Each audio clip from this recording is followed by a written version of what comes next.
This is the CreaseCast. When we talk about the game, like Wednesday, you can't really give an infinity blocker to any skater, D or forward, because they were all completely checked out. So I'm getting the feeling, and I'm sure you are too, where we are going to be discussing this team in like a couple weeks when they're, 10 games or whatever, 13 games removed from the end of the year. And we're going to be talking about how Thatcher Demko was the infinity blocker winner every single game leading up to that point, because it genuinely feels like he is the only reason they are in games, win or lose. And it's like, because when I do my infinity blocker picks, like even in previous episodes, I'll always say the caveat or the asterisk is, Demko's always unreal. He's always keeping the game in it. But when you see games like Wednesdays where everybody is checked out, no one's trying to even attempt to win the game for their team. It's just Demko facing down shot after shot after shot with no effort whatsoever from the people in front of him. It's hard and tough to imagine that in the next game, they're just going to suddenly turn it around and be like, ooh, that was embarrassing. Let's figure it out. Because we forget, not 3 weeks ago or 4 weeks ago, whenever January was last year, the team was having this happen every single game. Like they started every single game of this season dropping 35 plus shots and getting just completely embarrassed. And 2 nights ago was basically a retread of that embarrassment. And man, the players are smart enough to know they are in deep shit of trying to even attempt to make playoffs.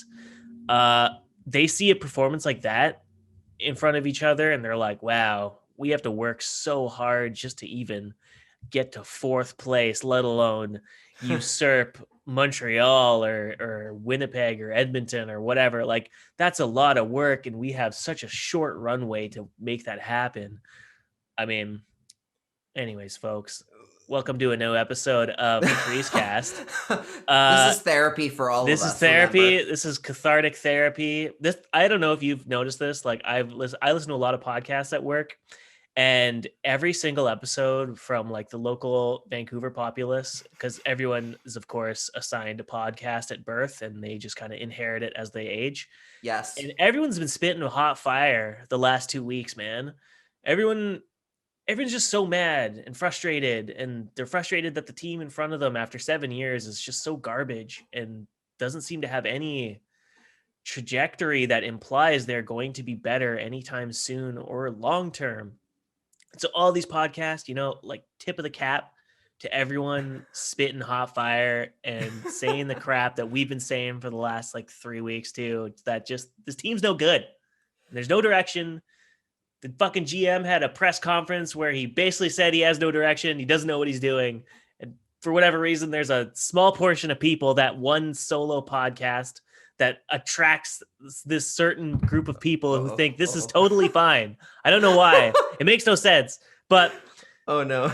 Anyways, folks, Cody's off the rails. He's already lost it. He's already lost his man. This is what I was really happy to start this episode because I was like, you know what? It's Friday. It's really gorgeous out today. And yesterday it was really nice out too. Like I could forget how awful that game was because it was so bad. It's immediately deleted from my memory banks. Weekends here. Comets games get canceled for pretty shitty reasons. We'll get into that later. But that's what that I was actually say, frees up my time. That's why you're mad. That's why, like, his bad day started today with the Comets having to postpone for COVID reasons. Yes. And now we're all feeling the brunt of it a little bit. Yeah, you're getting starts the show off on just a nice tangent. You guys are getting me on my tangential best, because for those that don't know, I post a lot of stats and charts and stuff that I spent like pretty much all last year working on for my game recaps for the Comets this year.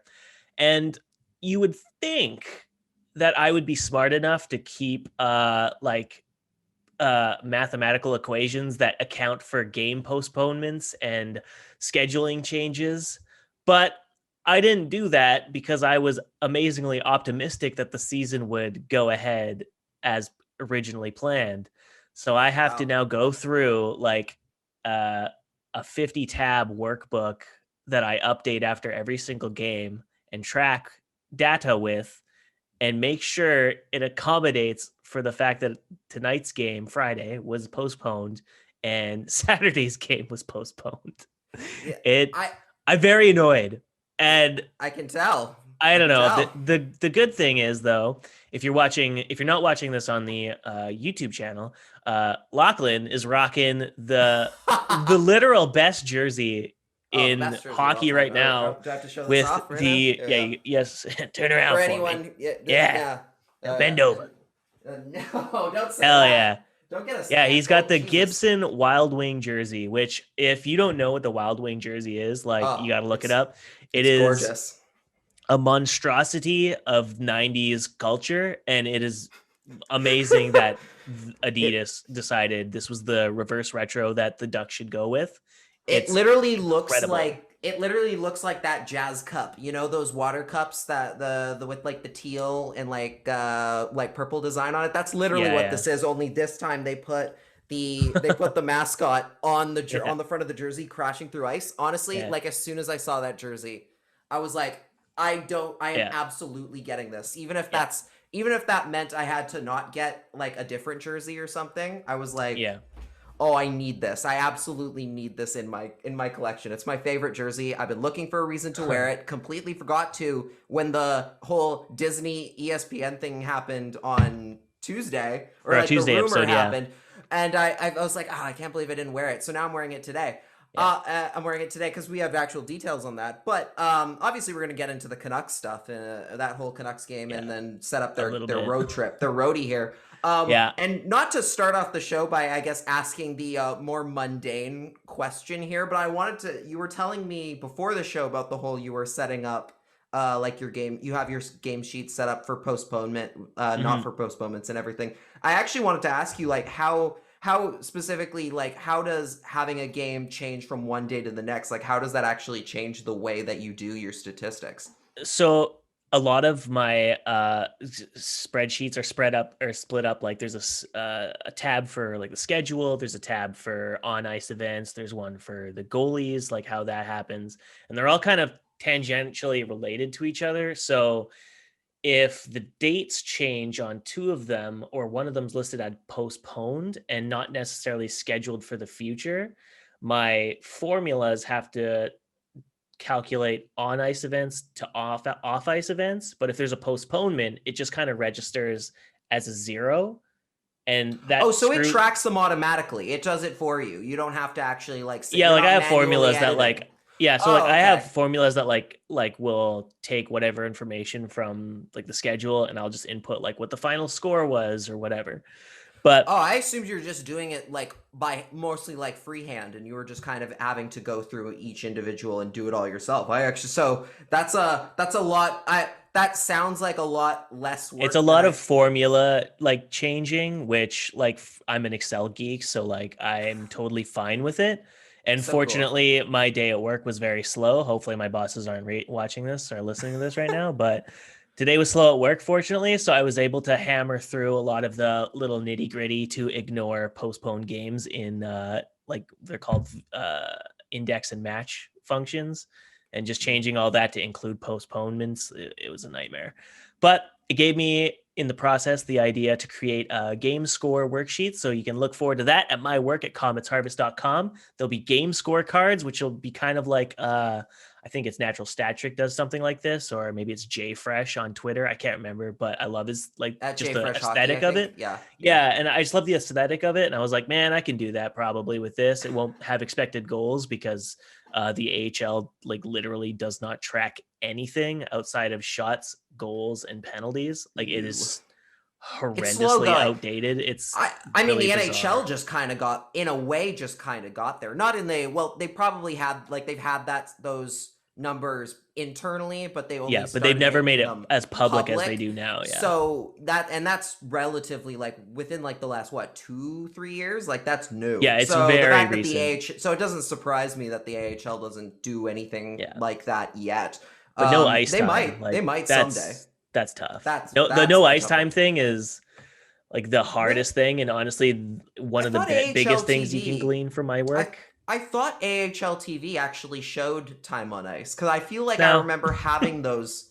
maybe back in I the thought I day for had for a those little bit. numbers when I was covering the Barracuda. I thought I did have those Maybe numbers. you had Maybe I'm access to completely nuts. proprietary information because Maybe I they did. Maybe definitely just because I don't have the allow access to that now. And if they because do, I do like have the what game if sheet sitting what in a if box. what if after all this time there was just like a box I wasn't ticking and like you could look up the time on ice and I was just the only person who like hadn't ticked it, so I just been like screwing myself the entire time. You accidentally click through one of those those pop-up bubbles like, hey, this doesn't show time on ice, do you want to proceed? And Yeah, you're just no, like, oh my god, no. ignore. Yeah, Yeah, it's just like you're just trying to get rid of them.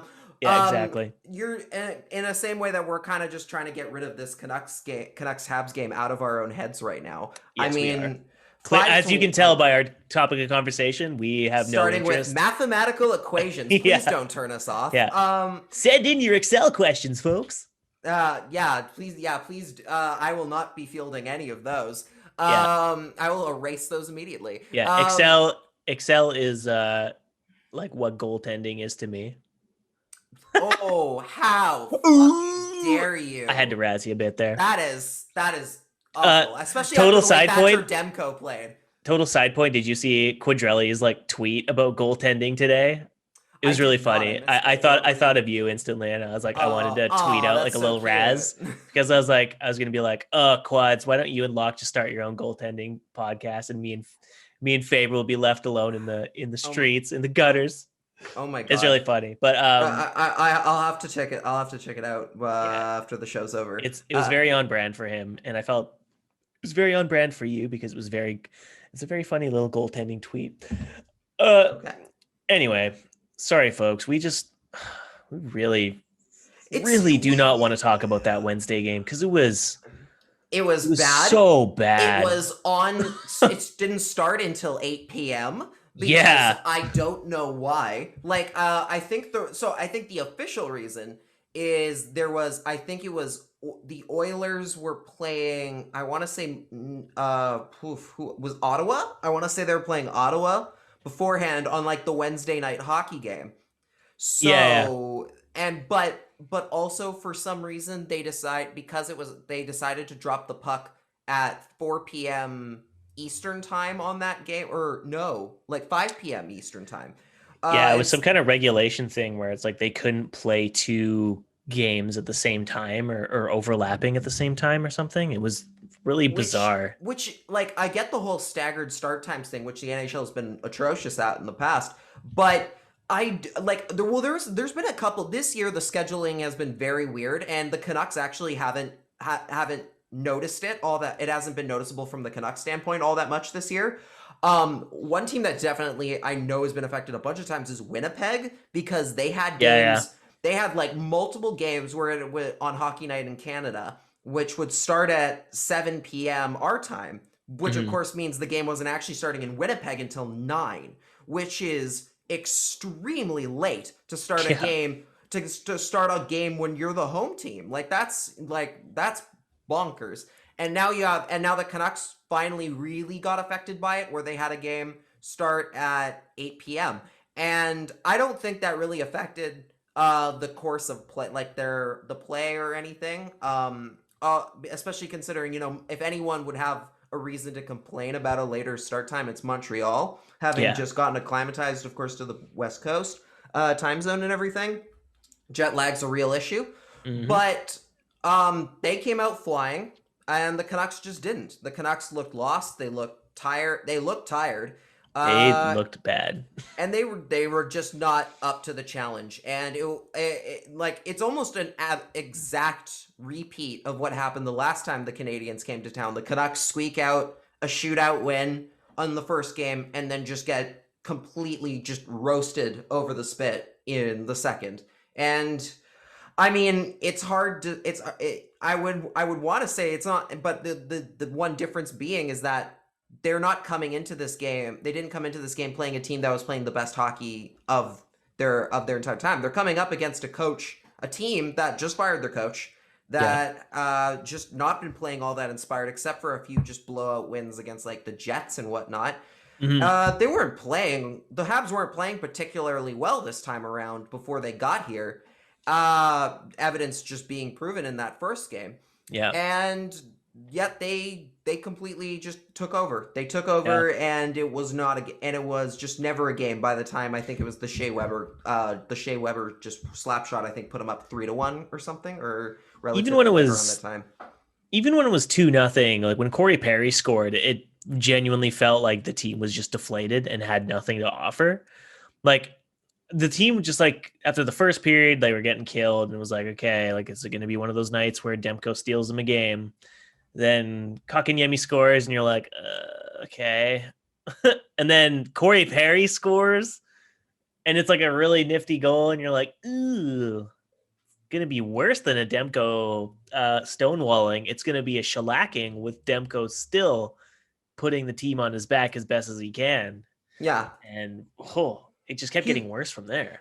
And even Demko wasn't, I would say, particularly good during that game. Like he was okay, but he wasn't like, I wouldn't say necessarily he was like show stopping the way he's been in a couple of the past games. Like right. Obviously the one on Monday, the Toronto game, yeah. And then the couple of the Toronto games where he was just like truly dominant. And this one, obviously 889 save percentage isn't great, but that doesn't reflect like the dominance or like just the shot metrics really that clearly favored the Canadiens. Oh yeah, fatigue is a thing. I mean, the guy was getting peppered the entire night. 45 shots on net is not something you want to be giving up on a regular basis, especially when you're relying so much on your goaltender already as it is. It's one thing to have one of those games, to have that be a rare off night for your group. It's another thing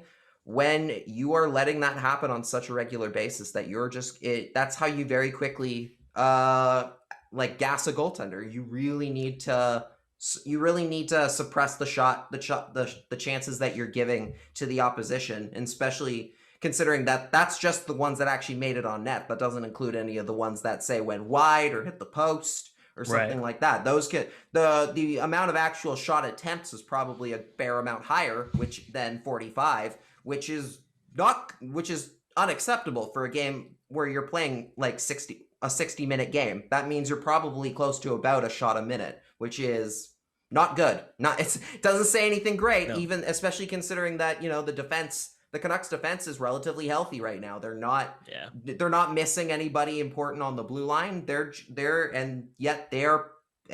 whole group is just looking not great. They're not looking great.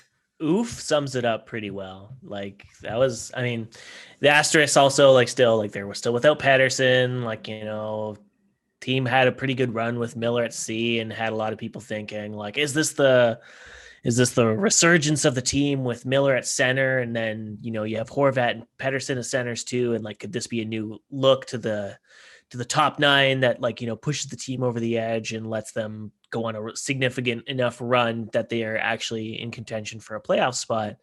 And they had the few games. They unfortunately they punched above their weight class for a couple games, which was nice to see.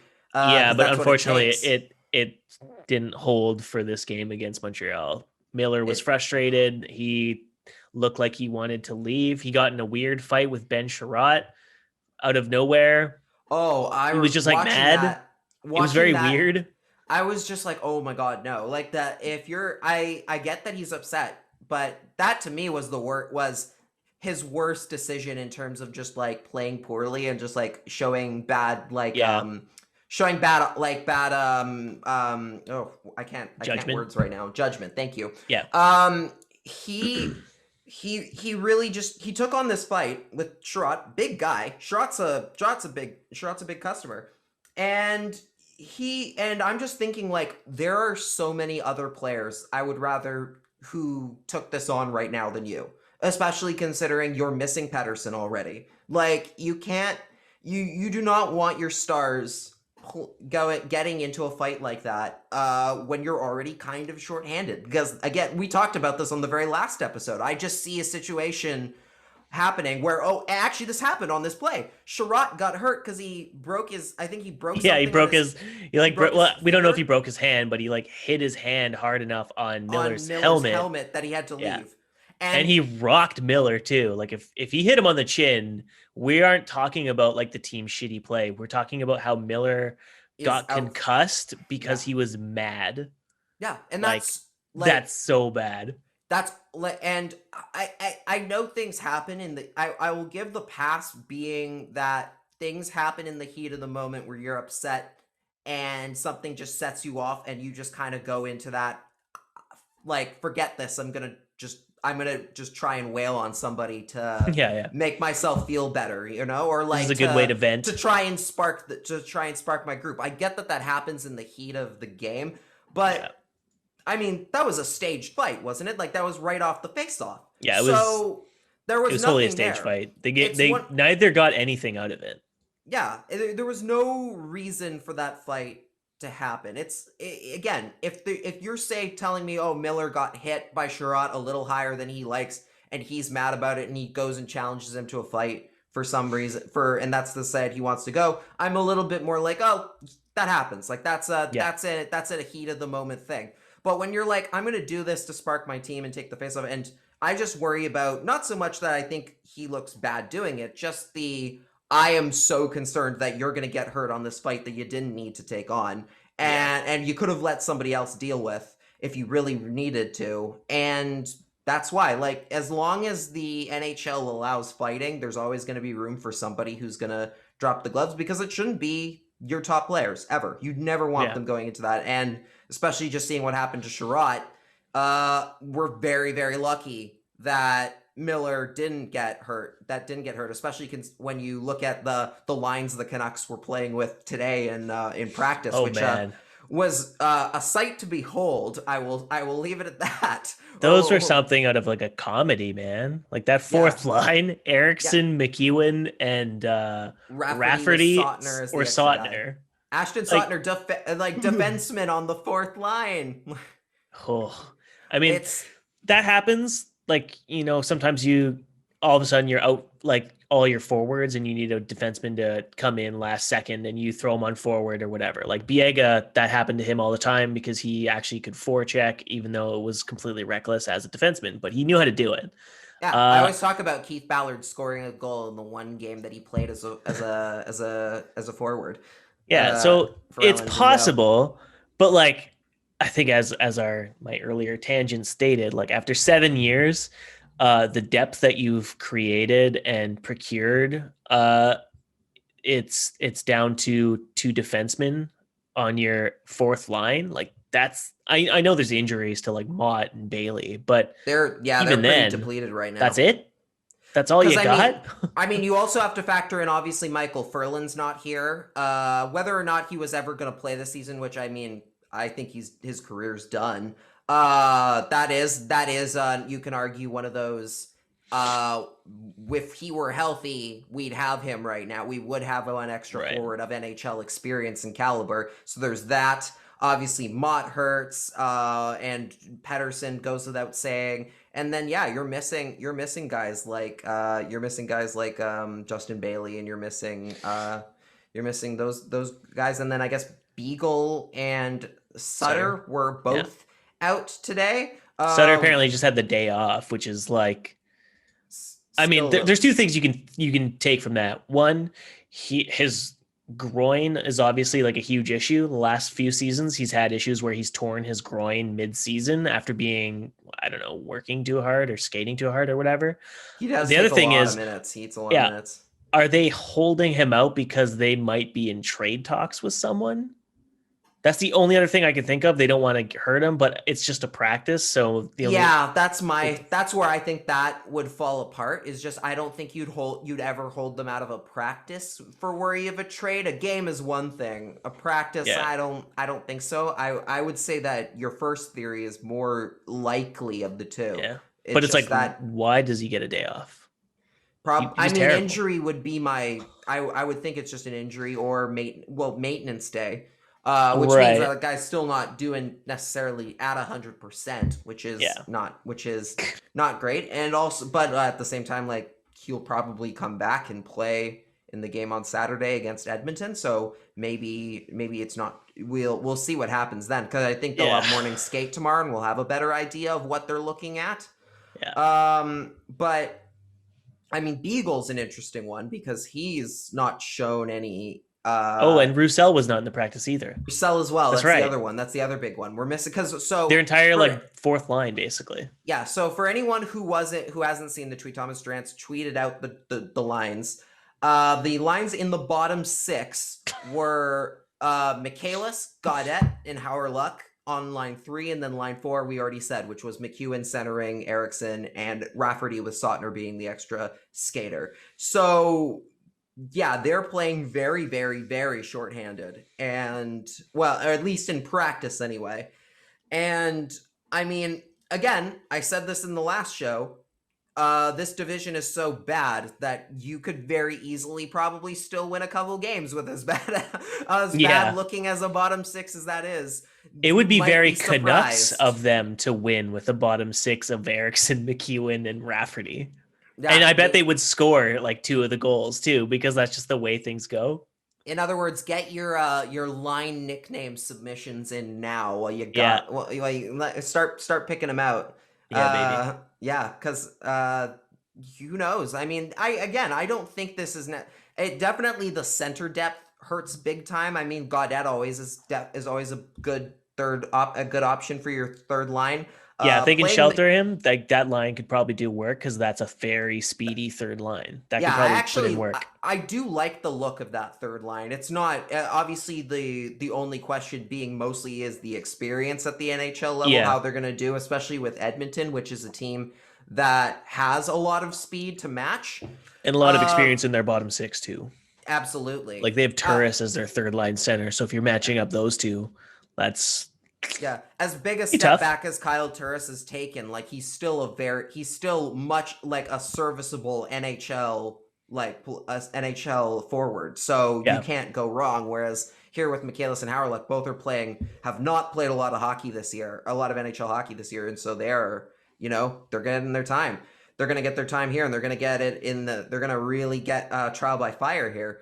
I'm kidding. That fourth line is the more concerning one, especially considering McEwen has spent most of his NHL tenure playing wing. I can't remember the last time McEwen played a game at center. It's been even in the AHL. Even in the AHL, he never played center. He was always a winger for Brendan Woods or Cam Darcy when I was watching. And I think when they signed him from the QMJHL and his first season, they transitioned him to the wing because they thought he'd be more effective. He was still a big body, and he has like experience doing face-offs, but I mean, not to the extent where you'd be like, yeah, this guy's going to be an NHL center with his experience. Like, that's just like not how it should work. Yeah. Maybe you get Eriksson as the center. Why not? Eriksson as the center. I'm going to put it out there. Eriksson is defenseman. Give him a shot. Okay. He might be the next Brent Burns. You never know. This is what I would say. So you Levy on left wing. Flip Eriksson. No, you can't skate. He'll be a 7th no matter what. You throw Eriksson on your right pair with Jordy Ben, okay? And then you move McEwen to the left wing, and then you have your center as, I don't know, make Jace Hauer-Luck the center or something, and you still have Rafferty or Sautner as your third line right winger. But you know who slides up into your fourth line right wing? Or sorry, you know who slides up your third line right wing, and you put Hauer-Luck on the third line? Or the fourth line? Is it Quinn? Put Tyler Myers as your third line right winger with Gaudette and Michaelis. Oh, because he can shoot minutes. He's a big body. He plays basically like a forward anyway. I mean, he's seen what it takes to be a forward at the NHL level, because he used to play on the Jets. He does it all the time. And he used to play on the Jets, where they used to play Dustin Byfuglien as a forward because they would be screwed by injuries or whatever. So he knows what it would mean to have to flip to a completely different role. And he's got a good shot, and he has decent enough offensive instincts when he's carrying the puck. So I think he'd actually be pretty good as like a third line forward, skating and defensive work at all. It would be like you wouldn't even notice the switch. I'm not gonna lie, that actually makes a whole lot of sense. That maybe it's just the fact that this season is and this quarantine has made our brains melt. Yeah, that's But exactly what it is. that honestly tracks so much because honestly, like, correct me if I'm wrong, but doesn't Tyler Myers strike you as a person who was made to be a defenseman when he was a kid just because he's tall? Like, 100%. Yeah. 100% a guy who got thrust into a defensive role when he was playing minor hockey because a coach was like, he was "Oh, 6 you're foot 4. tall." Yeah, he was 6 foot 4 at 7 or tall at he was 15 or as- 16 years old, right? And they were like, "Oh, you should be a defenseman." Yeah, And he was like, "Oh, okay." there are lots of cases of that, like especially in the older demo. Like, I mean, I think somebody's made the case before that like Mitch Marner should have been a defenseman. Somebody said that I think once about Marner was that he was a guy who got stuck as a forward because he's short. And hey, honestly, yeah, why not? Tyler Myers is exactly a guy who, in theory, would actually do probably decently as a as a temporary fit on that forward group. Because yeah, he's tall.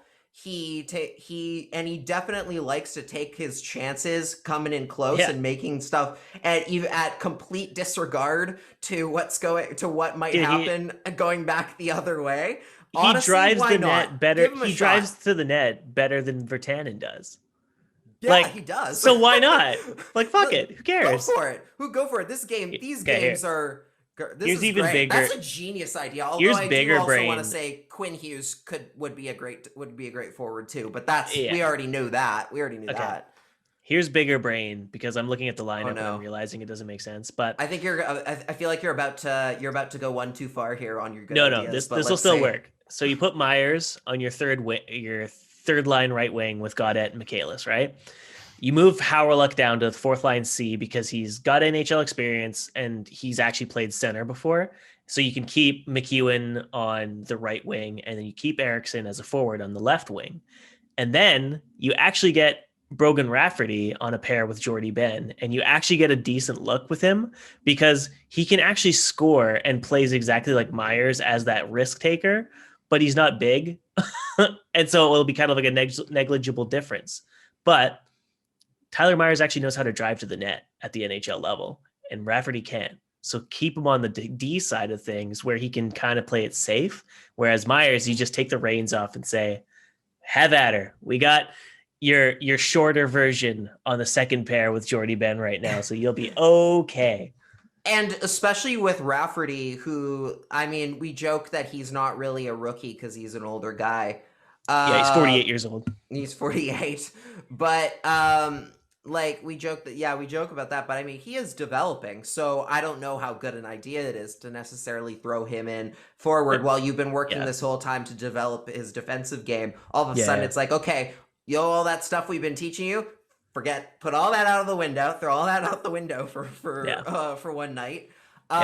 Whereas with Myers, he's done it long enough that it's, well, as instinctual as it can get. It's like, you're not going to worry that if you throw Tyler Myers out at a forward, he's gonna forget how to do the main part of his job, particularly because it's almost identical to what he already does. So it's not going to change it's not going to change the team's opinion on him either. Like they decided when they signed him, we were comfortable with 5 years, $30 million, right? They were key. They don't care if he sucks as a forward. They're like, well, doesn't matter. We still got 3 more years to go. That's honestly right? It doesn't matter. That is such big brain thinking, and this is Friday brain thinking. I love that. I love the idea of throwing Tyler Myers on like your third or fourth line. We're in such this season's weird as it is. Like, yeah, keep it weird, dude. Make it even weirder. It is such a fever dream. We're all gonna forget what happened in this season by like November. So go for it. Why not? Let's see what happens. Who knows? We might accidentally create just a sudden great bottom 6 forward. Okay, so here's like all the sugar that I've had in the last 10 minutes kicking in. Uh-oh. So dream scenario. Myers actually does play as a forward, and then they asked Travis Green post game because Tyler Myers scored 2 goals as a forward, and he gets our infinity blocker, and they're like, Travis, what was the call behind making Myers a forward? And he looks at J-Pat and he says, well, I said, let's get weird. Let's get weird with it, guys. And then the Canucks start selling shirts that say "Let's get weird" with a picture of Travis Green with like Albert Einstein hair, like out looking crazy. And then the Like team Doc goes on like a Brown. set. Yeah, the Doc Brown hair, and they go on like a 17-0 run because that's what would happen in the dream world. And that's the world I want to live in. Future Selke winner Tyler Myers. Yeah. Here we go. He is neither a center nor a top 6 forward, but here we go. He's gonna win his Selke right here. I think I said that on like one of our first episodes of the podcast when it came to the questionable MVP Hart Trophy voting. I messaged Patrick Johnson of the province and said, "Hey man, are you gonna vote Roman Josi for a Selke because he kept playing forward?" Oh yeah, speaking of defense playing forwards, Roman Josi last season played a shit ton as forward. Oh, I actually didn't know that. I didn't know he played that. I didn't pay enough attention because to Nashville down the stretch. I don't know if it was an injuries thing or if it was like because they're Nashville and they're just loaded on defense that they were actually capable of playing Josi as like a top 6 forward. That's how good he was playing last season for them offensively. And I mean, he's the epitome of a rover. Like if you were if you want to talk like old positions, rover, like the rover was of course like the one part that didn't make it over to, modern hockey, which is just like having that 6th guy who kind of just does a little bit of both, like a little bit of everything. Like Roman Josi is about as close to a modern rover as you get. And I mean, I would say Quinn Hughes is kind of in that same category as well, just maybe not to that level yet. I mean, sure, why not? Let's see if Tyler Myers can get something going. If he gets that opportunity. I did want to ask you about Hughes. Speaking of Hughes and awards, I did see people making the argument again today. They were talking about how Hughes is not a Norris candidate and everything. And I mean, technically, the way he's played defensively, they are right, but also the way that the writers usually vote on the Norris. He's totally within his ability to win. He's totally within it. It's totally within reason for him that he might win, even though he has not been all that great in his own end. Although right now I think the leader in points by defenseman is Jeff Petrie. Yeah, and he's earned them all against the Canucks, 9 points in 7 games. Oh wow, that's it's a heartbreaker. But hey, he's earned them. He's earning it. He's gonna earn his keep there for sure. As far as the last game is concerned, what did you think of Brock Besser? He had the one goal. He had their only goal. It was a nice shot. I mean, again, it was a good slapper. He's doing what he can without Petey right now. Yeah, he's like, I think we said after the Toronto game where they won, it was like, yeah, Besser's there, leading MVP. He's the only reason they're in games alongside Demko. Like, he's doing his best to score for this team and help them win. I didn't really, like, outside of that slap shot goal, like, which was kind of rare because usually he takes that extra second to settle it. Like, you rarely ever see, like, a slap shot from him. I don't know. He's fine. Like it's tough to say because it's like the team got killed. They looked lethargic. They look like they'd rather be anywhere else. So it's hard to sit here and be like, oh yeah, Besser looked great, because it's like reality. One player looked great and he still let in 5 goals. Right.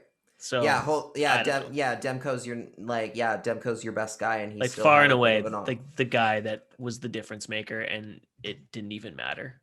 Yeah, didn't matter.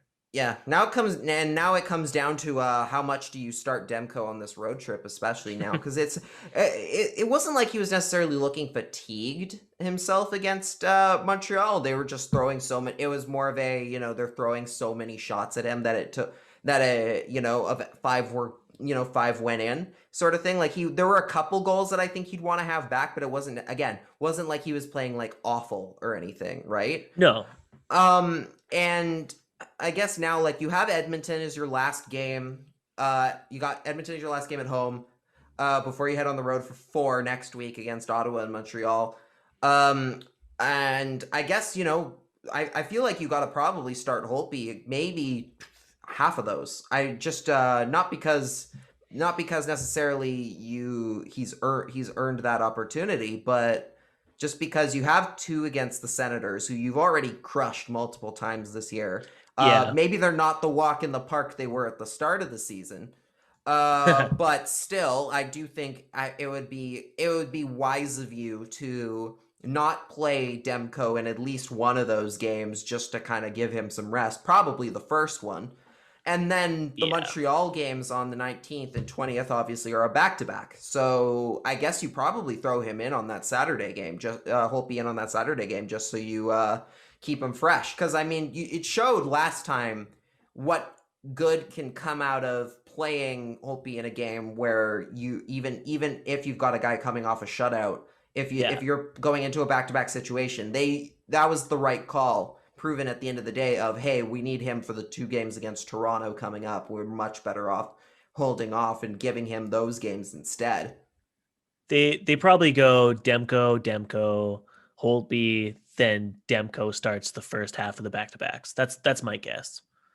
Because if he takes the Monday Ottawa game off, then he has 3 games between the Ottawa game. And it's an okay rest, but it's not like much. But it's about as much as you're going to get it this season. So, I mean, that's like, that would be if you think about it that way, like that would be one of his longest breaks in between games, frankly.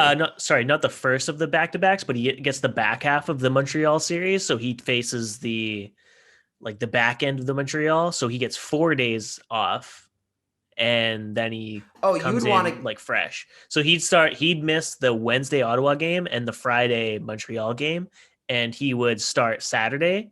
So and that probably gives them the best chance of winning. So you give Holtby 2 back-to-back start. You give Holtby the first game on the 19th and the 17th in Ottawa. Interesting. Okay, because because I mean, again, I'd go the opposite, where I'm more looking at a situation where I would want to go, because you're going to play him on tomorrow, or I guess tonight when you're for everyone listening to this, against the Oilers. Yeah, today.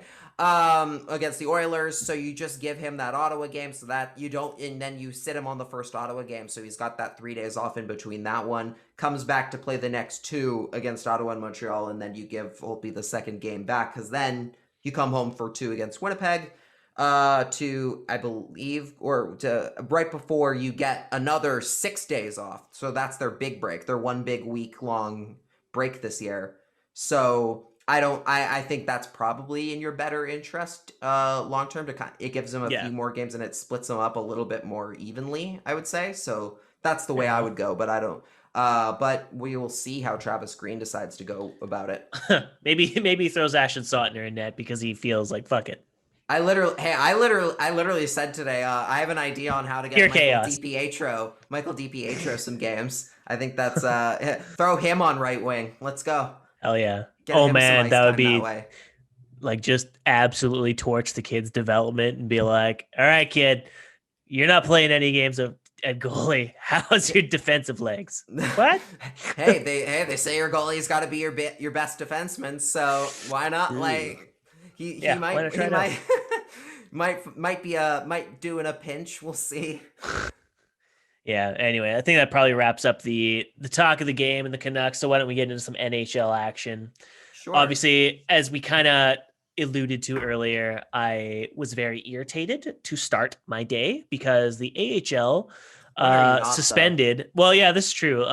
For those that don't know, I'm generally a very irritated person. It's just the way I go.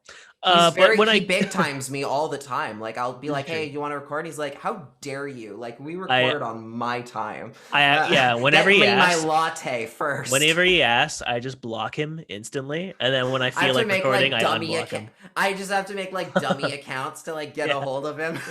Hey, you just send me 3 letters, just PLS, please. Regarding your previous do the email. podcast. Yeah. But the AHL had an incident where Binghamton played an ice hockey game without having all of their test results back, which is, as we know from experience, is fucking brilliant. Just the smartest dudes running that league and running their teams. And the exposure required them to cancel the game after the first period. Yeah, brilliant dudes, just the smartest people. So out of like an overabundance of caution, because I guess Binghamton had played Syracuse or Rochester on that night, and the Comets were supposed to play Syracuse Rochester this weekend.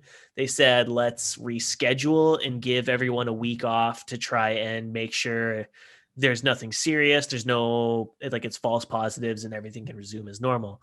But that dicey moment has resulted in the Comet schedule getting delayed by a week, so they don't return until next Friday now against one of Rochester or Syracuse. It doesn't matter. It's always the same two teams that they play. It's very tiring to watch, but anyway, just like shaking my head. Like when I read that tweet from Binghamton saying, out of caution, we're going to cancel the game. It's like, yeah, good job. Like you're punishing yourself for doing your job fucking 3 hours late. Why are you playing without test results? How are do you enjoy those 20 minutes you wasted there? Yeah. Would you learn? Did you learn it? anything about your prospects? No. Yeah. Okay. Like, interesting. What are you thinking? Like, how have, like, it was the 11th. So yesterday, Patrick Johnson of the Province had a great story recapping his day the earth stood still moment when he was in Arizona. Right. Yeah. And it was the year anniversary of when Rudy Gobert tested positive for COVID, and every single league started shutting down wholesale and getting their players back into their respective homes for the great long shutdown where no one knew what was going to come next. And I do not know how we are here like almost half a year after, or I don't even know when it was, the World Series where that dude comes onto or gets taken out of the game because he tested positive and is allowed to go back on the field to celebrate with his team. Like, how has the NHL not learned, or their affiliated leagues, the AHL, not learned that you cannot play hockey without completed test results that say all of our players are COVID free? It is such a dereliction of duty of care to their players, to the league itself, to like all these owners of AHL teams who are basically losing money just to ensure they can have a product that can be broadcast on radio or AHL TV so that they have a chance of retaining season ticket holders for next year. The Syracuse owner, Howard Dolgan, basically said as much. Like, I don't expect to make any money this year. It's just about icing some kind of product so that I can go to season ticket holders at the end of the season and say, see, we're still doing what we can to field a product. Please come back next year when we can have you in the stadium. So how is Binghamton allowed to play a game, start a game without having completed test results back? It's so reckless and irresponsible, and it's like an embarrassing mark against that ownership group of either the Devils or Binghamton or whoever it is. It doesn't matter. It's pathetic. Like, it's especially bad when you consider how many, like, we've had cases this year of NHL players who have gotten sick while dealing with or at least taking the precautions seriously from what we know.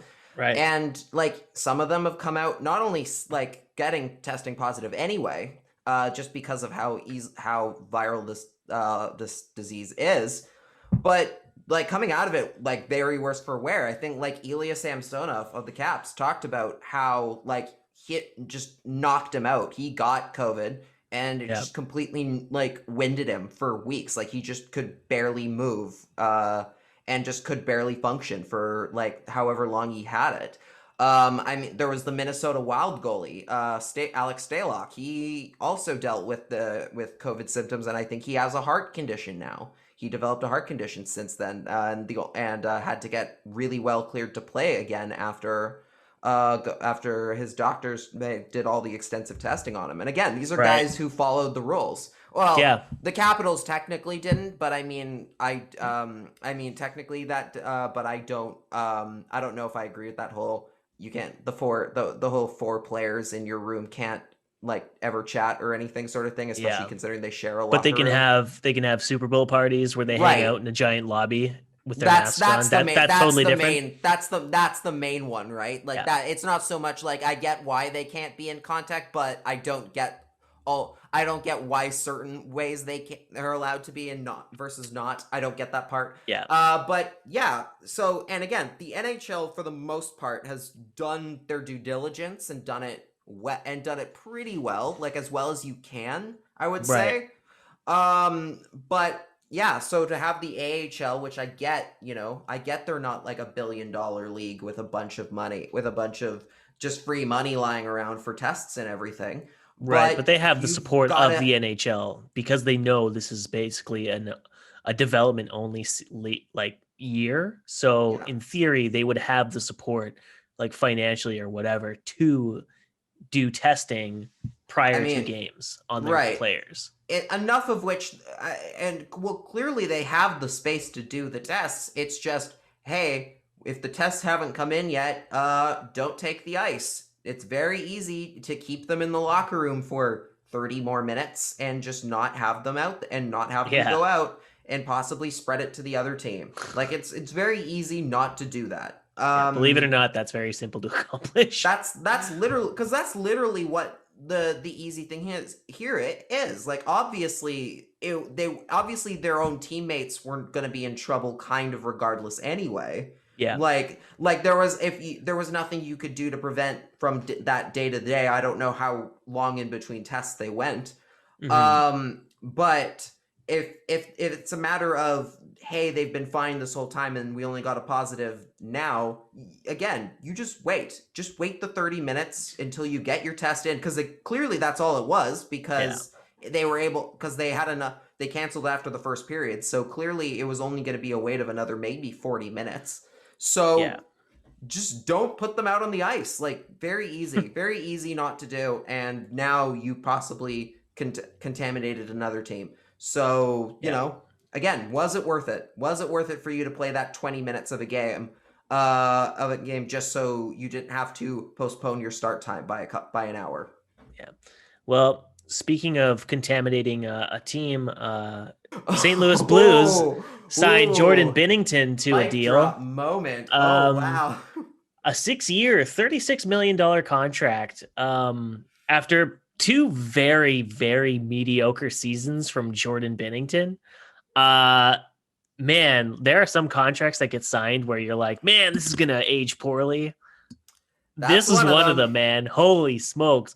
When I saw the middle chunk of that deal, I could not believe it. The third year is $7.5 million of salary, and the fourth year, $7.5 million of salary. So even if he continues to be crap, so if year 1 and 2 of this deal, he is still mediocre or regresses even further to being an AHL goalie, absolutely no team in their right mind is going to trade for a $7.5 million third year for a guy who is Jordan Binnington, first off, and Jordan Binnington, an AHL goalie, second off. Right. That's an ugly deal. I was laughing so hard when I saw that.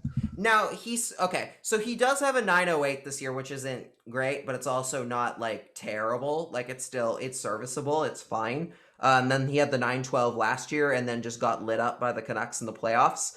Broke his brain a bit, yeah. A little bit. Like, okay, this is what I'll say about Jordan Binnington, and I'm going to choose my words relatively carefully here. Like, so I don't think he's an AHL. Like, I don't think he's ever going to get to say AHL fodder, but I will say that there were, during the Cup playoffs back in 2019 when they won the Cup, I remember there was this huge reoccurring storyline with Jordan Binnington where they were calling him like Mr. Bounce Back, and like this whole like bounce back thing, and like how after bad losses he's really good at having like a crazy good game afterward. And I remember getting as they got into like in the finals, like hearing that stat come up again after like the fifth or sixth time. And them changing the set, and every time I'm thinking like, and I started realizing like, if you're having to pull this up that often, that means he's having what games does that where tell he's you? bad a lot. Like he needs to bounce back from poor performances often enough that you're pulling up a statistic to talk about how great he is in the games after that. That's a huge red flag. That's a massive red flag on a goalie. And I really think that this is going to, like, he'll do fine provided that the Blues always have a stellar defense in front of him. But if they take, I'm going to be pretty honest here, if they take a dip defensively, if the blue line in front of him ever takes any sort of dip talent-wise, I would not be surprised if his numbers go right off a cliff. I think he is a goaltender that, like, he's like Matt Murray in the sense that I think if you put him in front of a team that does a great job suppressing their the shot opportunities and doesn't give up a lot of chances, he will do fine. And people will probably hear that as me saying, oh, that makes him a totally completely bad goalie. No, that's not what I'm saying. There are goaltenders who can't play as well in front of a super strong defense because they need a lot of shots to stay in the game and focused and in that zone. There is a certain talent to being able to play for teams where you're not facing a lot of shots on a nightly basis. But it also means that if your team is not good defensively, you're going to get exposed quite easily. And I think we've seen that this year with Matt Murray in Ottawa. We've seen very clearly what happens when you take a goalie who's not great at facing a lot of rubber every night and put them in front of a team that has very little defense going defensively. I think Jordan Binnington is in the same boat. I think that this is a bad contract for the Blues, and I think he's a 1B at best. I think Jake Allen was proven better during last year's playoffs. I think he was the better goaltender. And I get that you won a cup with Binnington. I get that. But this was not it. This was not the place this was misplaced to put $6 million for the next 6 years on this guy. Because again, you're never going to trade that. That's not going away anytime soon. Yeah. And I have never seen a situation where I remember them announcing before Game 6 against the Canucks that the Blues were going to start Binnington. It's very bad how confident I was that the Canucks were going to win that game. Yeah. Everyone was like, oh, sweet, we won.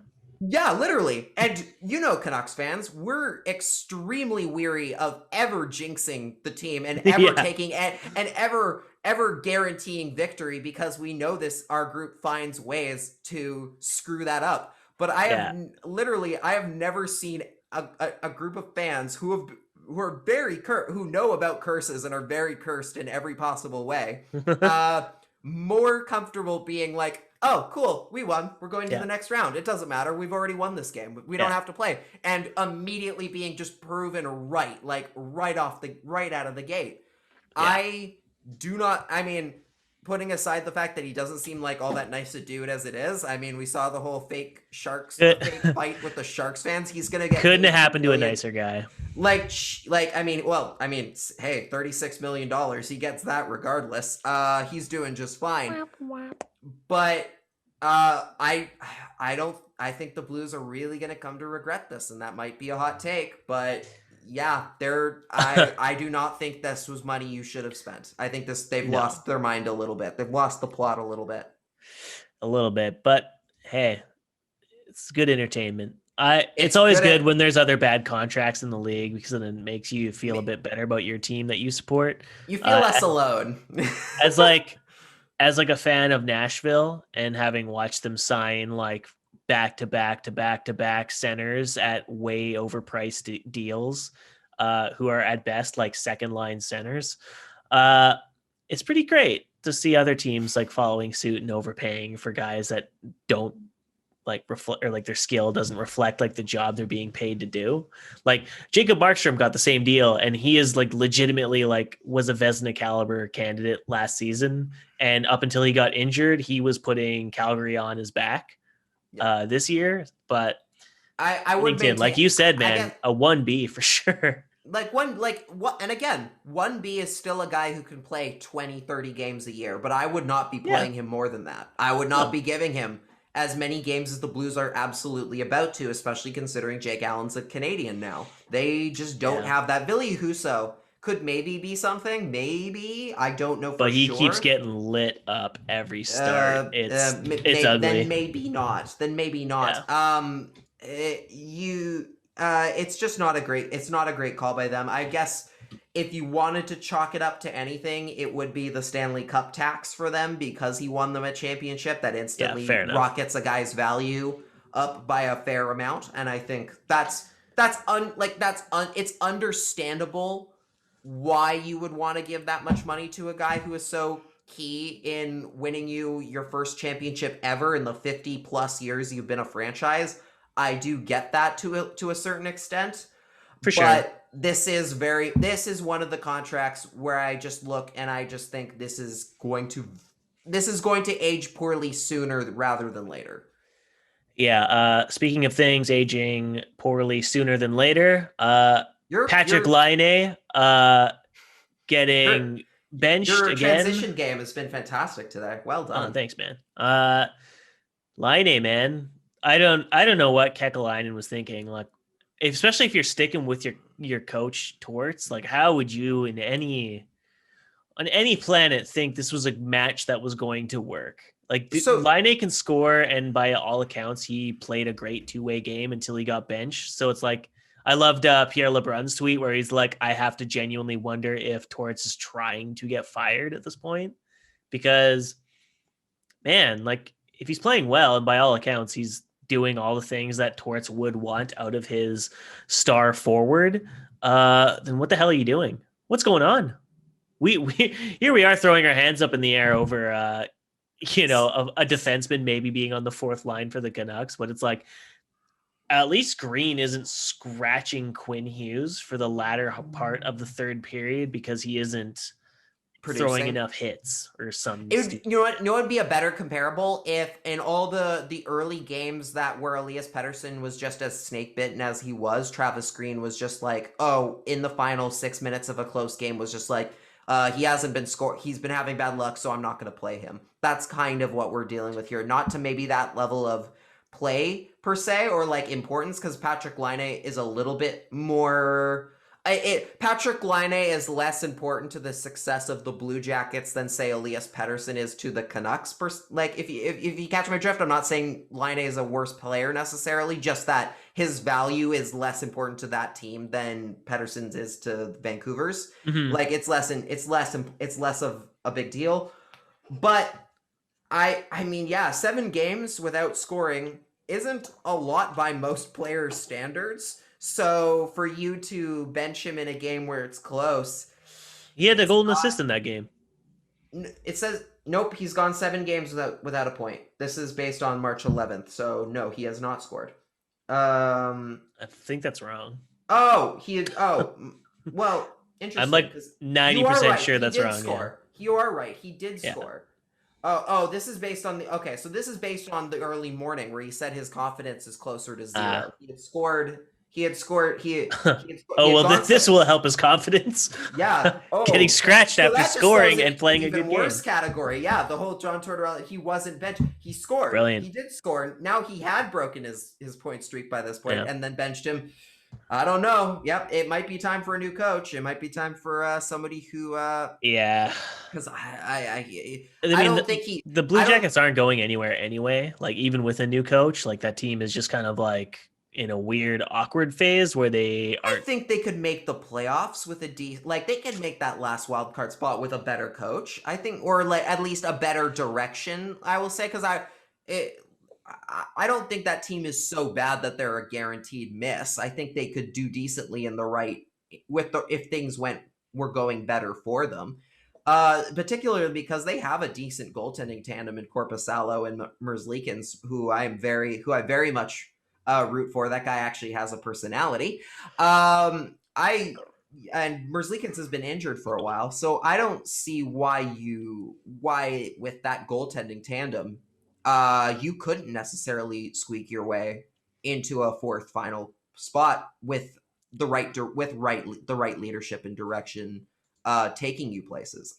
The only problem is like that division is pretty loaded at Top the heavy. moment. Like They're top Carolina, heavy. Tampa, Right. Florida has decided to Florida. be a monster. Right, I was gonna say, You're right that like it's only the true yeah, titans of the the sport. true It's titans of your the sport is Hurricanes, the your Florida Lightning, teams. your Florida Panthers. Yeah. So like Your there Chicago is a realm Blackhawks. where Chicago like comes back to earth and Kevin Lankinen stops like backstopping them to glory, and Pius Suter isn't like carrying the team offensively. But That's a still, game I yeah, want to play. there Is is a can you you're name right. these There is a Chicago way in. Blackhawks? I just don't think Columbus is remarkable enough to actually make it happen. I mean, that's just my opinion, though. I don't find them. The most remarkable thing about them is they have a cannon. That's almost the fact that makes them so dangerous, is that they're not a They have a remarkable literal team. instrument No. of war in Yes, their arena. Yes, it does scare a lot of people. But I Yeah. was gonna say that it's almost the fact that they can kind of sneak up on you because they seem so they don't seem like a threat at all. That Mhm. kind of is what makes them so dangerous, is that they can just kind of sneak up on you, and all of a sudden it's like, hey, how did the Columbus Blue Jackets get 6 points ahead of us? Like that's a thing Yeah, that they fair. have definitely done before. Fair And we'll see. I mean, Oliver Bjorkstrand is their leading point getter right now, which tells you what you need to know about the Jackets as far as how good they've been this year. Because he's a good player, but he shouldn't be their top scorer. Like that's not how your season should be going. Injuries have definitely played a factor, I think, in there. But I do think it is possible if the goaltending gets hot, they could potentially just jump in to that final spot. They've done it before. They could do it again. Yeah. I don't have a clever segue for this one, but the ESPN contract, Yes. they tweeted it out, and then for whatever reason they deleted it and then retweeted it again, because I guess they needed to change a little graphic here and there. I think what they wanted to do is that their original graphic was like kind of boring, and then they released a new one that had like pictures of like ESPN Plus and whatever. So I guess made it more current with the kids. Yes. But I don't know. The only thing I have to offer on this is that Stephen A. Smith put out that amazing video where he explained what he knew about hockey, and it was 99% fashion, and then saying the puck was black. That was so funny. And I talked about the Kraken. That was good too. Kraken octopus facts. Those were good. Yes. But a part of me was like, man, they better not have Stephen A. Smith doing hockey stuff, because hockey people are so boring. Could you imagine Stephen A. Smith doing like an interview where he is like on like 150% and he asks Tortorella or Daryl Sutter a question about the playoffs, and they're like, oh, I thought we did good. Put pucks in deep. And Stephen A. Smith is like, yeah, but what are you guys gonna do about this? That's why it's so great. That's why this is great. Literally, this I tweeted this yesterday. Stephen A. Smith just talking about hockey for 5 minutes, proving he doesn't know much about the sport already is so much better in terms of promoting the NHL. Oh, 100%. Than anything that NBC has done over the past however many years they've been in charge. And that's not a knock necessarily at the hardworking people behind the scenes who've done a lot. It is. It definitely is. No, because undeniably they have grown. You can't deny the fact that the ratings have taken have jumped up by a massive amount since NBC.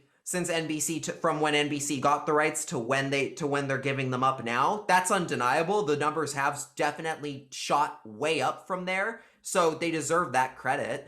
But again, I think they, like I said last time, I think they fell into the rhythm of, hey, when we have the rights, don't have to do anything. When we have nobody else competing with us for hockey viewership, we don't have to do necessarily as much thinking outside the box. Yeah. Oh, we don't have to try. Sick. Yeah. So for ESPN to literally just come out with, again, they will not show a single game until October. Just coming out guns a-blazing and having their guys their most famous personalities start just going off about the NHL, that's huge. Like, that's a huge deal. And that deserves some credit. And I'm excited to see what happens when Stephen A. Smith actually gets to talk about game-to-game stuff about the NHL. I'm excited to see what Katie Nolan does now that she gets to talk more about hockey than she did before, because she already did talk a decent amount about it. I'm excited to see what they can do, what they'll be able to do if they get the Winter Classic. Like, that's a big thing to think about here, is like they already do the NBA Christmas games up so big. Just wait until they get their hands on the big outdoor game on New Year's Day. I don't actually know if that's part of the package here, because they did not mention that specifically by name. They didn't mention the outdoor games. But I imagine, they said plus other special events here in the official package. So I imagine that includes it, because remember, no one else besides NBC in the States has ever had the broadcasting rights to one of the outdoor games. So that's new. It's going to be interesting to see. And I believe that was created like in conjunction with NBC. So it's going to be interesting to see what happens when a new broadcaster, specifically one that is pretty good about going big on the one night events and everything, on the major events, if they just do it up huge. So, and just to give people a little bit of insight into what the package is, just like, basically this is press release fodder, but it is interesting.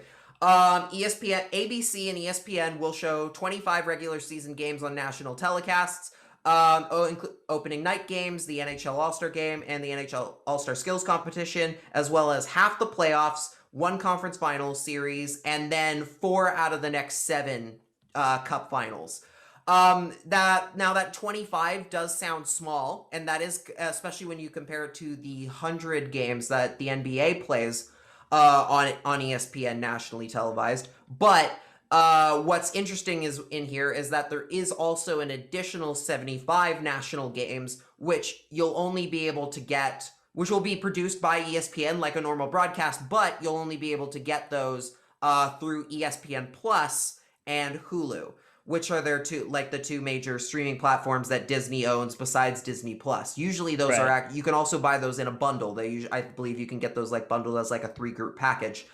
And also NHL TV will be moving over completely to ESPN Plus. So if you want those, that's the big one. That's huge, because that means literally the price of your, unless it's going to cost an extra amount, which it doesn't, I don't think it does. Because it says it's exclusively part of an ESPN Plus subscription. Hey, and US viewers, your NHL package just went from $25 a month down to $5, which is massive. Like, that's a big deal for the NHL in terms of how many more people they could potentially get streaming their games, compared to before. Honestly, there's nothing to hate about this. Like, this is a great move for the league. I guess if you had to quibble with anything, it's that so many games are going to be contingent on people buying that streaming service, which they might not already have.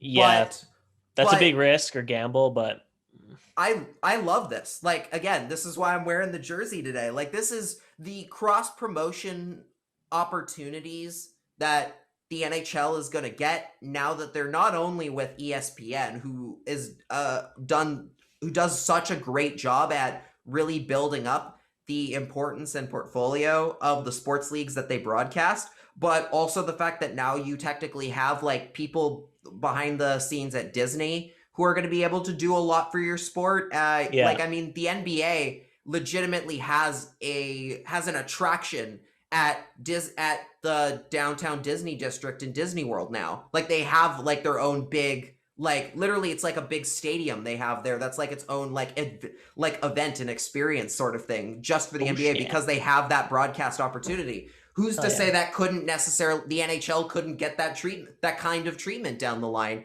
if things go well? That's the kind of opportunities that something like this just blows wide open. And I really think you could see an era where the NHL suddenly really figures out how to market their players, which is something that they've desperately struggled with. I think with ESPN here, you're going to see them do a whole lot better a job at marketing the individual stars, particularly the American-born ones. Like, I've long argued that it's such a shame that the Canucks don't get on NBC more often. Not because I get that they're a Canadian team, and I get that for the most part over the last few years they haven't been good, but for them not to Big get issue on there. American television when they have Quinn Hughes and Brock Besser, two of the best American-born players in the game right now.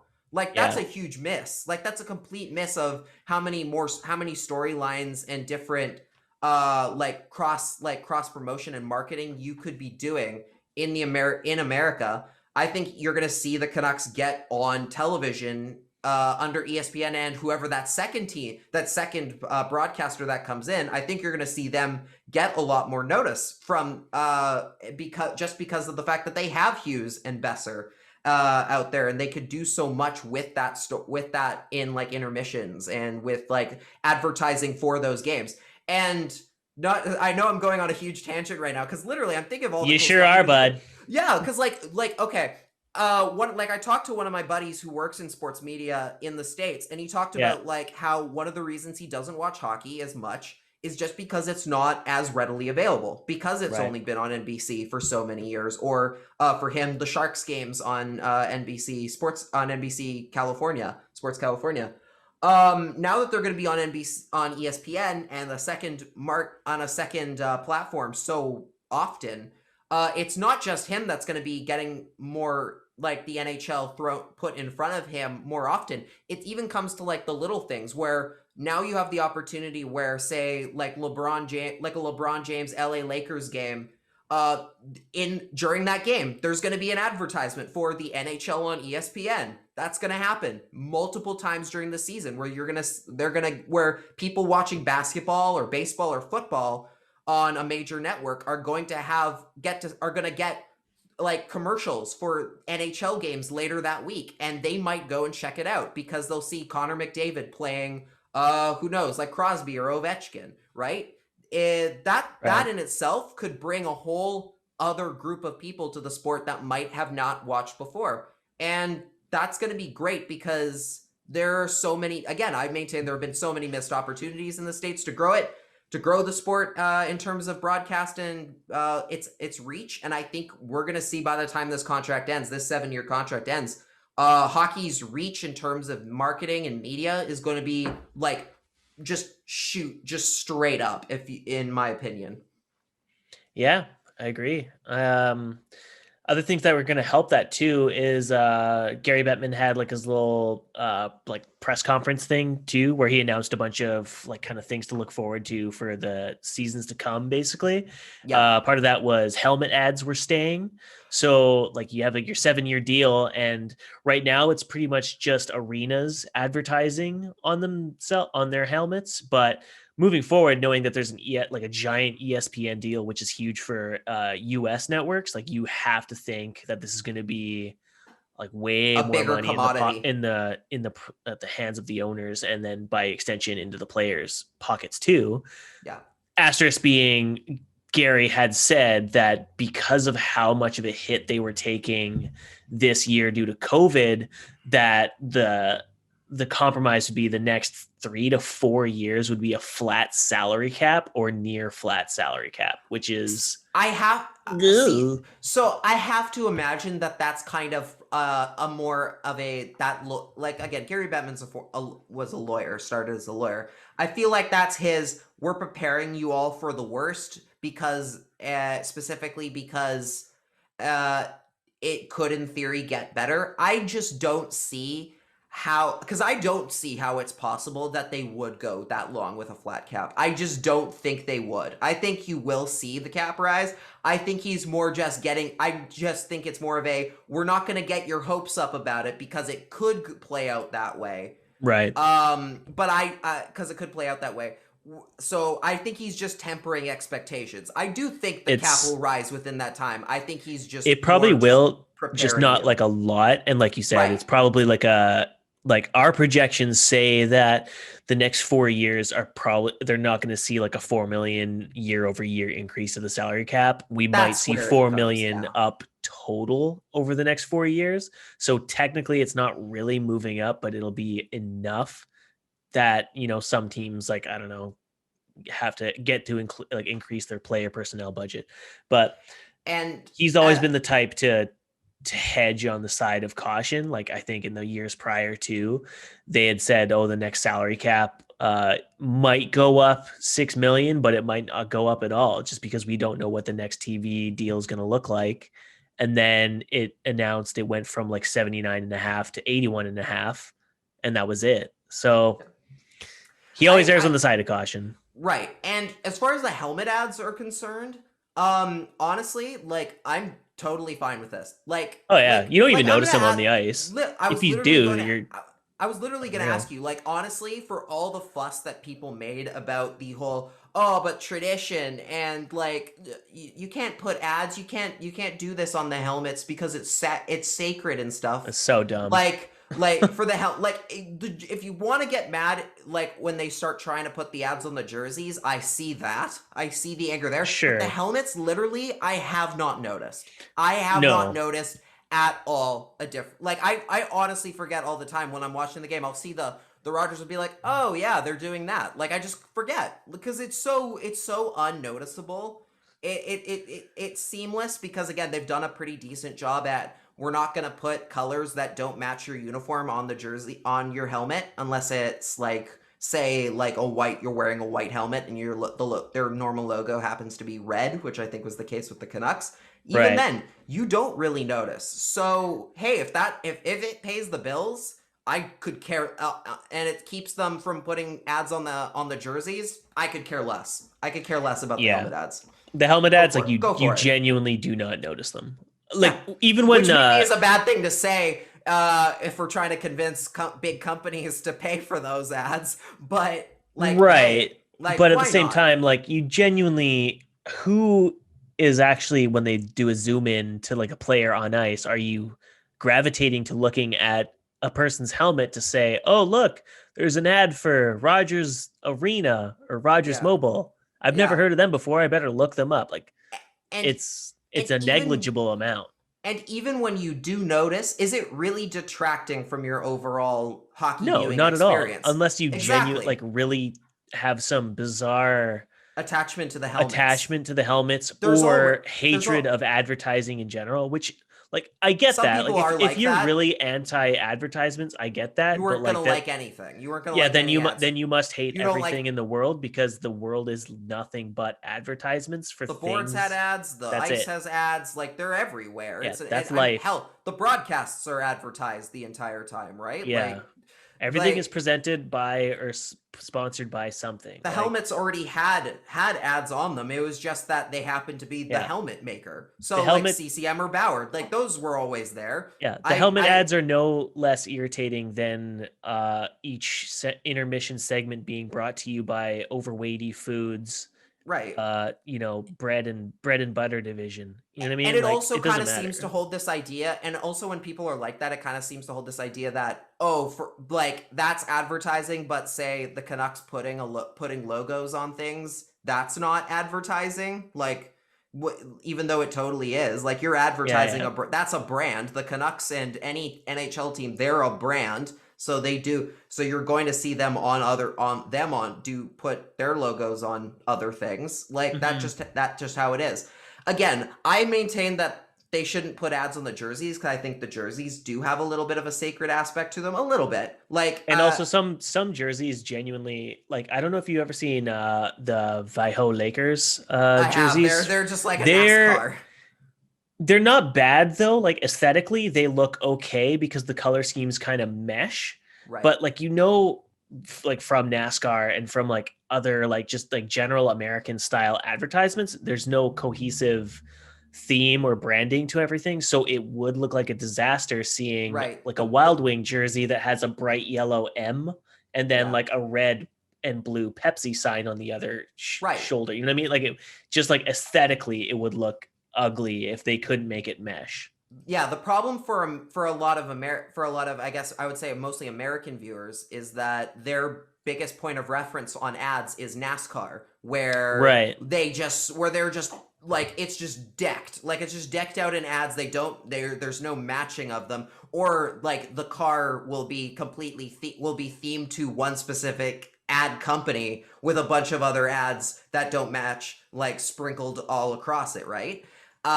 So I think that's probably why I think a lot of people just see that as the point of reference. Because again, yeah, if you're telling me you want to turn an NHL player into looking like a NASCAR, yeah, I would recoil at that. But like even like the NBA, for example, they have ads on their jerseys now, but they do it by their rules where they're like, okay, if you're gonna put it on our jersey, you have to match our colors. Like that's non-negotiable. It has to absolutely look like more or less it has to look like it does like it belongs on that uniform. I think like only like the few exceptions are being like where like Harley Davidson I think is the advertiser for the Bucks and they don't for like the Milwaukee Bucks and I don't think they changed their colors there. But for the most part they have done it. They have like GE I think was the sponsor for the Boston Celtics for a very long time. And even though their colors are blue, I think they changed them to green on the Celtics uniform. Yeah, that's fair. That's nice. Yeah, and that's fine. If you're gonna do it tastefully, like as long as it's tasteful and it's minimal, like I can more or less be fine with it. Like if you had told me, oh, we're gonna put like an ad like right here on the arm, like where they did those NHL 100 bands like a few years ago. Yeah, right. Sure, okay. Like that's like it's small, it doesn't detract. Just don't have the Vancouver Orca and then blow it in big block letters Volvo. You know what I mean? Volvo. Who would Saab. Do that? I guess it would be Rogers or something, wouldn't it? I'm just picturing like the shittiest like car brand. No offense to anyone who has a Saab. Volvo. Hey, Volvos are actually notoriously fantastic. I've heard they're very good to have, but I'm always mad when I go onto their website to look for a car and find out that they are very expensive. So Tesla. Elon Musk starts showing up at Canucks games. a Tesla logo would look pretty cool because you could make that any color and just get the T. Like that's all right. Yeah, I guess the Canucks sponsor right now for cars is Toyota, so it would be a Toyota logo if anything. But yeah, but then that would just confuse people with the Dallas Stars old Mooterist logo. You know what I'm talking about? Nah, would it? I don't think so. Yeah, because the Toyota isn't it? Maybe it doesn't look close enough. It doesn't look close enough. I'll tell you that. Maybe I just got Mooterist on the brain. I see where you're coming from, but I don't think it's close enough. Yeah, fair. One of the other things Bettman talked about in that press conference was the old divisions coming back, and like I mean, we knew that was coming. Like, I don't think anyone was like, "Oh, the Canadian division's here to stay." Like, no. But like, I'll say like, I'm honestly like, I in a way I can't wait until they come back because honestly, I'm getting sick and tired of playing the same teams over and over again. Like I knew that was gonna be a thing. Like I knew I was gonna get fatigued watching only 6 other teams play each other over and over and over again. If I'm being completely honest, like. I'm okay with it because there's still enough variety. Like a division of 7 teams is enough variety, like that you don't notice that they keep playing each other. Like my baseline right now is the Utica Comets division. It is they're only Syracuse, Rochester, and then they have Syracuse and Rochester again, then Syracuse and Rochester, then Rochester, Syracuse. And then there's a game against Binghamton and Providence twice across a 48 game schedule.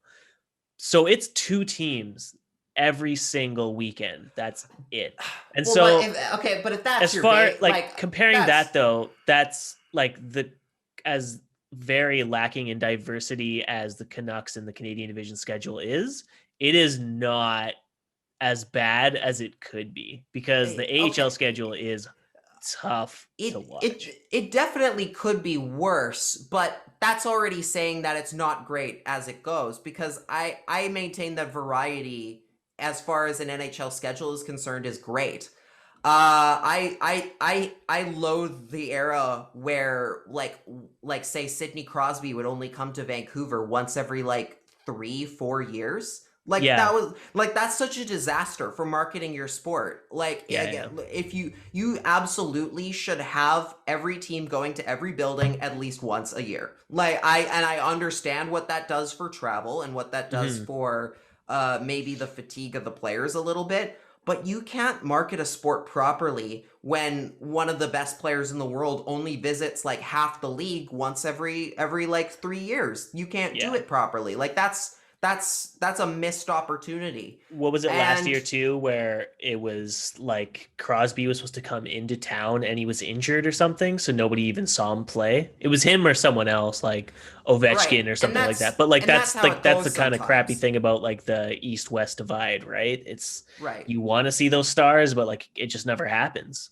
Right, but that and even but like I mean that just happens sometimes, right? Like cuz I mean you can't realistically go, okay, we're going to play every team an even amount of times, especially when you have a league divided by division. You do have to Right. weigh it out so that your division games matter more than others because Right. otherwise it would just be a complete hodgepodge mess. Yeah. But I guess we're hearing now that divisions might they are leaning towards the idea of having more divisional interdivisional games, which I Mhm. am fine with. Like I'm fine with the idea of having more games played within your division, but as long as it doesn't take away from the games you play specifically against as long as it doesn't mean that like two teams that you normally play you now don't play until next season or the year after, because that's the one thing Right. that they need to absolutely maintain a schedule where you play every team at least twice a year. That needs to be still Yeah. part of the equation because it your league can't do its own marketing and its own job of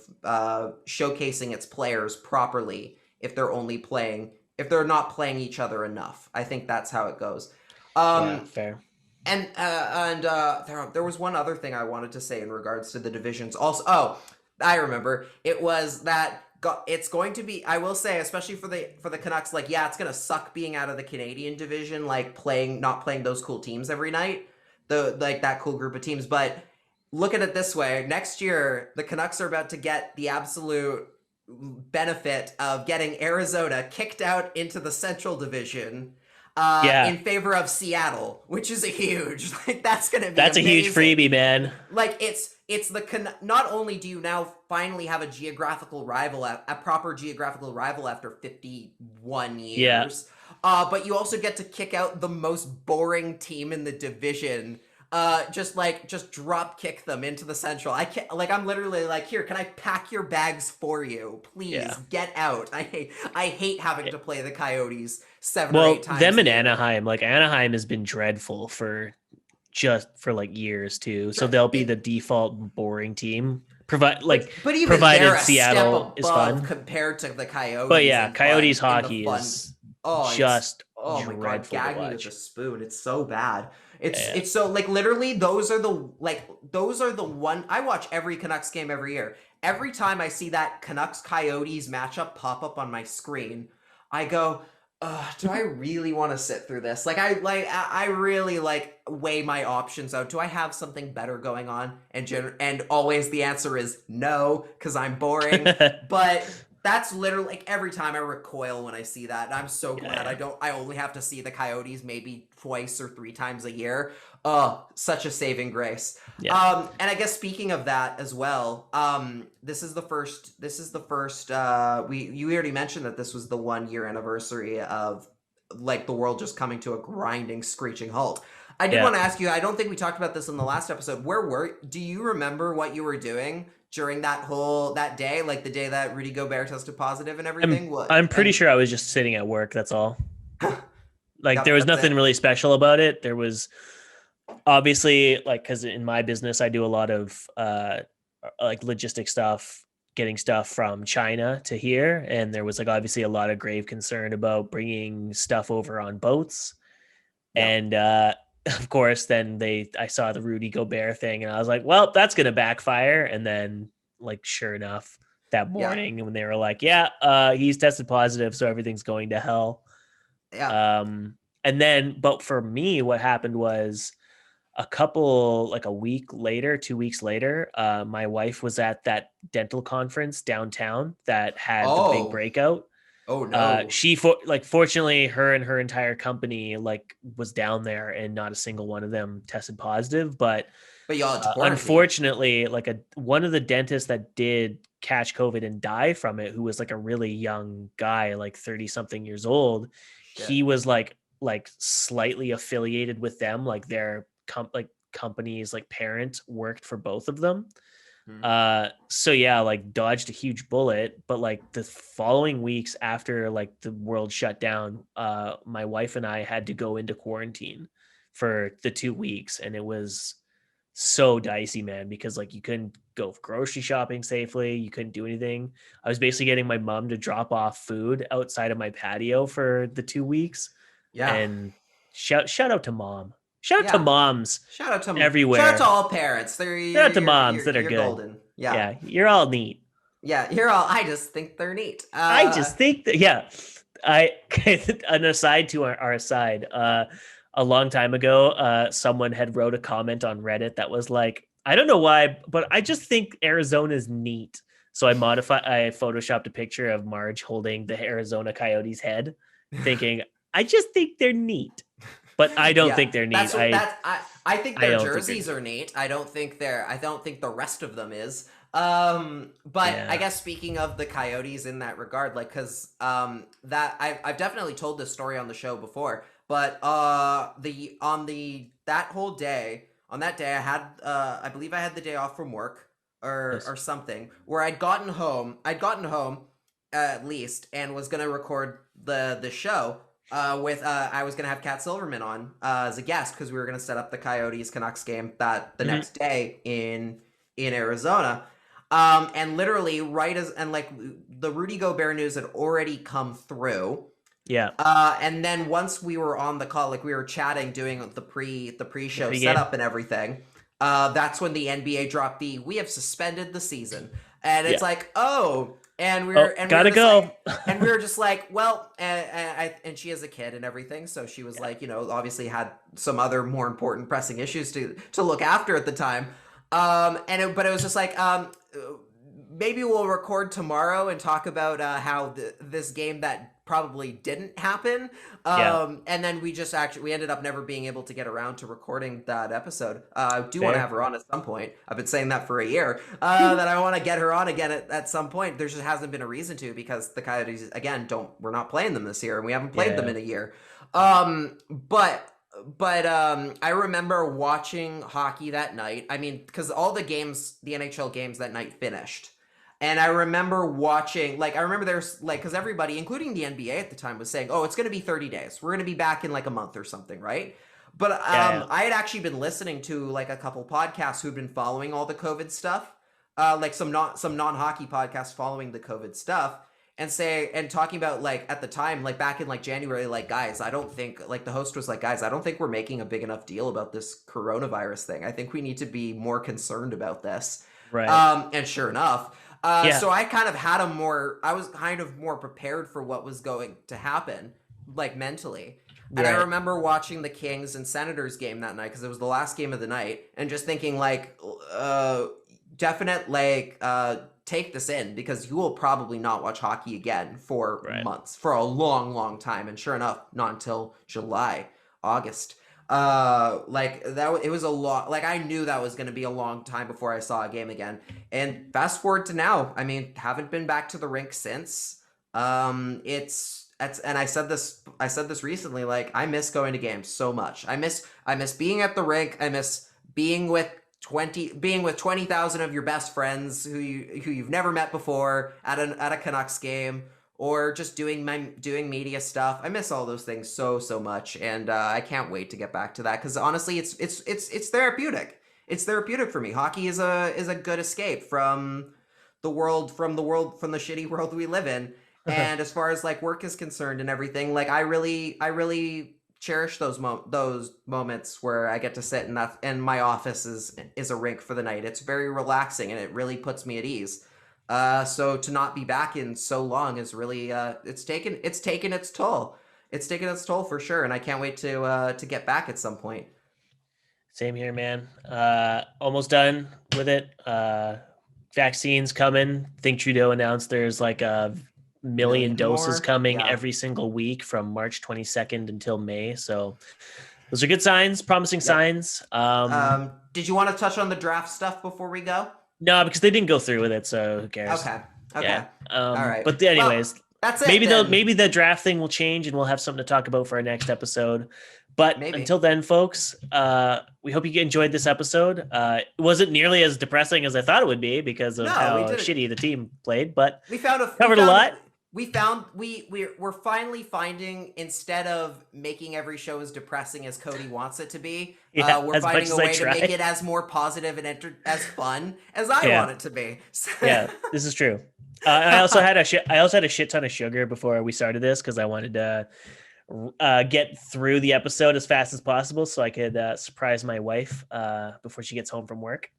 And so until then, though, I thought it was a pretty good episode. A lot of laughs. And it's really nice to have a lot of laughs, I appreciate those. Some laughs killed some time. Yeah. So yeah, if you guys enjoyed this episode, make sure to like, rate, and subscribe to us on your favorite podcasting service.